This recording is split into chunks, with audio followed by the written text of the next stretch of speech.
the Heat last night. Luka Doncic and the Lakers are off to Portland for the second of a back-to-back.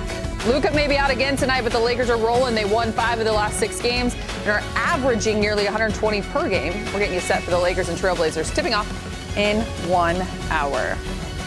As we say hello and welcome to Access Sportsnet Lakers, brought to you by Mercury Insurance. I'm Allie Clifton alongside the Hall of Famer, Big Game James Worthy, the 7-time champ himself, Robert Ory. Big day in the city today.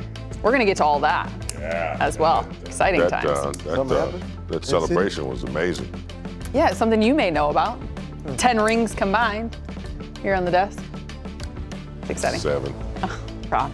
We're actually going to begin first, though. The Lakers on the second night of a back-to-back tonight in Portland. Guys, the injury bug, it continues, if you will. DeAndre Ayton, he's questionable, dealing with those back spasms he started feeling in Memphis on Friday. Luka will be out. Lower left leg contusion. LeBron continues to be out, dealing with that sciatica. Austin Reeves, heard of him?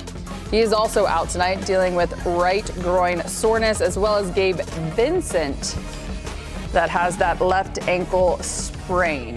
So, before we dive into our conversation, we're going to get the latest on the Lakers and how they will approach tonight's game versus the Blazers. We're going to check in with Mike Trudell. He's joining us from Portland as we speak. Hello, Mike. Hey guys, welcome to Portland. Allie, it was already going to be a tough back-to-back, just considering the Lakers played at home last night. It's a long flight, all of that we see in the NBA every night. And then we learned today that they were going to be without several key players, including Luka Doncic and Austin Reeves. And so what exactly happened to Austin Reeves? That's where we started with JJ Redick. So he gets into that, and then we move on to some other things in his pregame session. He's sore.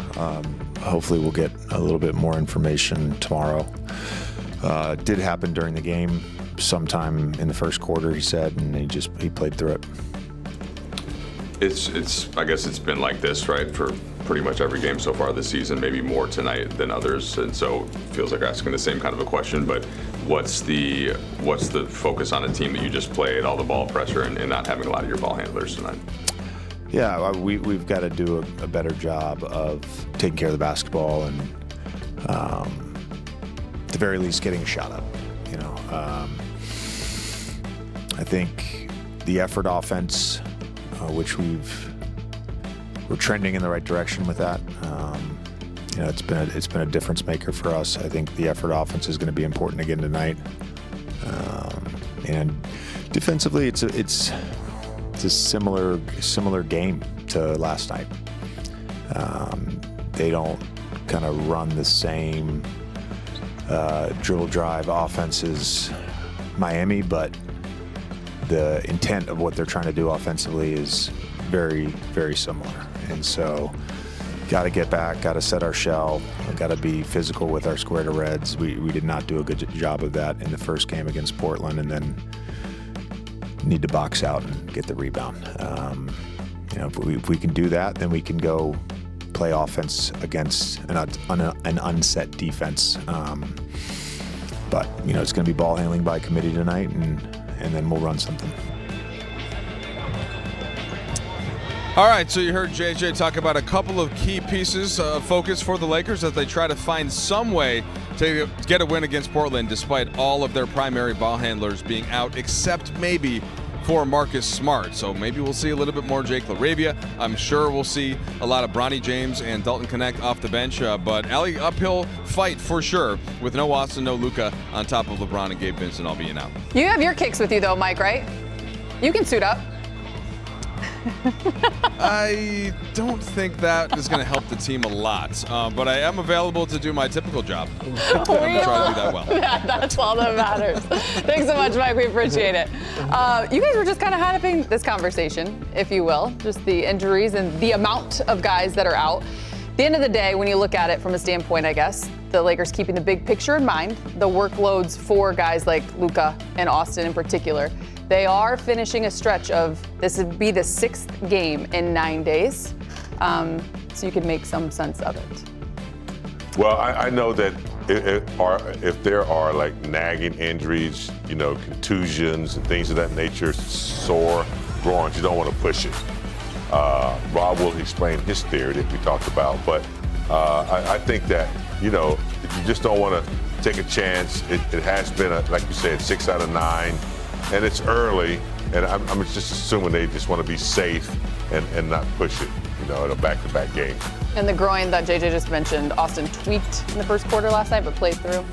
Yeah, I think one of the things when you have a groin injury, I've torn my groin in college, and it's really hard the second day. You still have the adrenaline, you still have it when it's warmed up, so you can manage that in the game. But once you lay down, sit there, and just start to tighten up, swell up, and all these other things, it's really hard to get it mobile again. So I think the best thing for AR, because it's not like AR plays a up and down game, north-south. He's north-south, east-west, southwest, southeast, all these places. He's all over the place. Is that a shout-out to Southwest?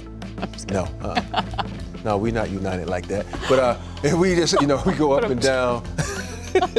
But I think this is the best thing because you look at his load has been a lot. He's been playing a lot of minutes. He had to take over for, Luka, had to take over for LeBron. So I think for him, this is very unusual for a guy to play this many minutes early in the season. So I think he needed this rest. I hate to say it because, I really, really hate load management.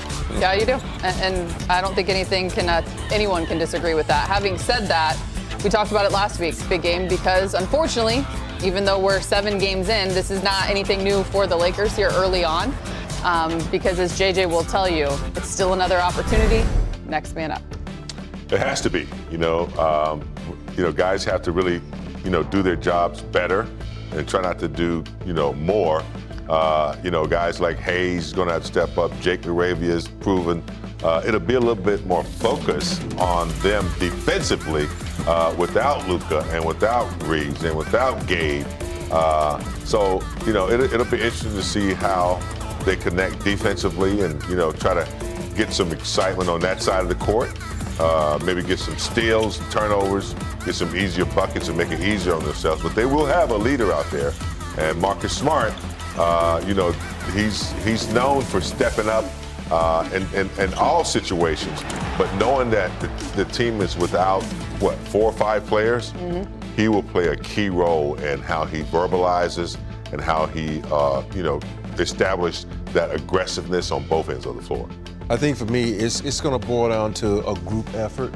And what I mean by that, coaches are going to have to send in the right plays, the players are going to have to execute those plays, and they're going to play a tough-nosed defense because you think about the last time they played Portland. Portland kind of had their way with the Lakers, so now you shorthanded in a number of ways. Your prime scores, you think about it, we got 80 points on the bench now because of Austin and Luka being out.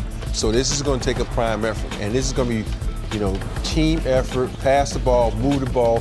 And when you're playing a good defensive team like Portland, I know that's really weird to say in here, but they are a good defensive team. You got to really move the ball. Don't second guess yourself. Move it fast. That way everybody get not good shots, but great shots. A really good defensive team that plays 94 feet, as we've talked about. And they've also caught the Lakers on the second night of a back-to-back both times now, beating them last week 122-108. Jake LaRavia has scored in double digits 4 times so far in this young season, including 25 in last night's win over the Heat. He's averaging 13 points on the season, shooting 60% from the field. Plus, no Luka Doncic tonight in Portland, but Luka Magic has been on full display.